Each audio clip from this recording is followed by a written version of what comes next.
Right. Rajasekhar గారు మీతో మాట్లాడడానికి బోస్టన్ నుంచి కాలర్ ఉన్నారు. హలో. నమస్తే madam, thank you for the opportunity. Sir Kakumanu Rajasekhar గారు, నేను ఐజక్ నండి విట్రాల్ బ్రదర్ని. బాగున్నారు సార్? గుడివాడ. ఎవరండి?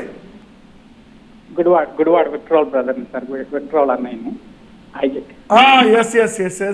బాగున్నారా? బాగున్నాను సార్, బాగున్నాను. Thank you sir. నాకు 2 క్వశ్చన్స్ సార్. ఒకటి ఏంటంటే, రైట్, ఈ యూత్ గురించి ఫోకస్ చాలా బాగుంది, స్పోర్ట్స్ ఈవెంట్స్ అన్ని. తర్వాత ఇంకోటి ఏంటంటే, మనకి ఎకో సిస్టమ్ ఉంటుంది కదా గవర్నమెంట్ లో. మన ఎకో సిస్టమ్ లో ఒక్కొక్కసారి ఈ వెల్ఫేర్ యాక్టివిటీస్ వల్ల కొంత లేబర్ కానీ ఇట్లా కొన్ని రిసోర్సెస్ ఆటోమేషన్ అంత తక్కువ ఉంది సార్. మనకి కన్స్ట్రక్షన్ ఫీల్డ్ లో ఎస్పెషల్లీ చాలా సఫర్ అవుతున్నారు కొంతమంది. అంటే మనకి రిసోర్సెస్ అంత క్విక్గా దొరకట్లేదు. దాని గురించి మీ ఒపీనియన్ ఏంటి సార్? ఏం చేద్దాం అంటున్నారు?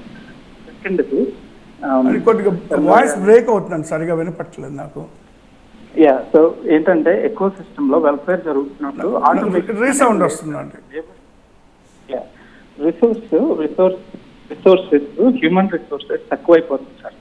దాని గురించి మీరు గవర్నమెంట్ లో ఏమైనా ఆలోచన ఉందా మీకు దాన్ని ఇంప్రూవ్ చేయడానికి? బేసిక్ గా రిసోర్సెస్ అనేది ఇంప్రూవ్ చేయడానికి.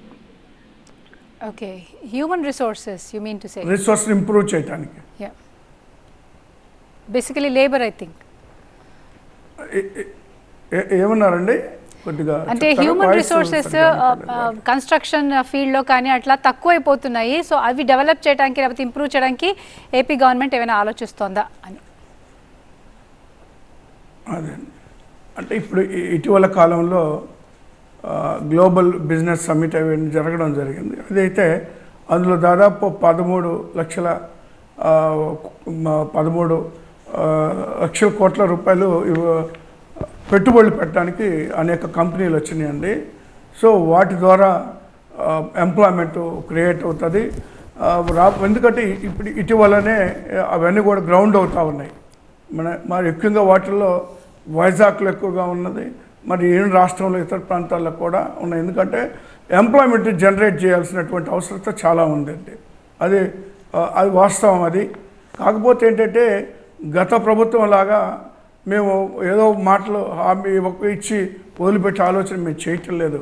ఎందుకంటే గతంలో కూడా మరి దాదాపు 20 లక్షల కోట్ల రూపాయలు మరి పెట్టుబడులు వస్తాయి, 40 లక్షల ఉద్యోగాలు వస్తాయి అని చెప్పి వారు కూడా తెలుగుదేశం అధికారంలో ఉన్నప్పుడు బిజినెస్ సమ్మిట్ వైజాగ్లో పెట్టడం, దానికి దాదాపు 200-300 కోట్ల రూపాయలు ఖర్చు పెట్టడం, అంతా వృధా అయింది తప్పితే ఒక కంపెనీ రాలేదు, ఒక ఉద్యోగం రాని పరిస్థితులు ఉన్నాయి.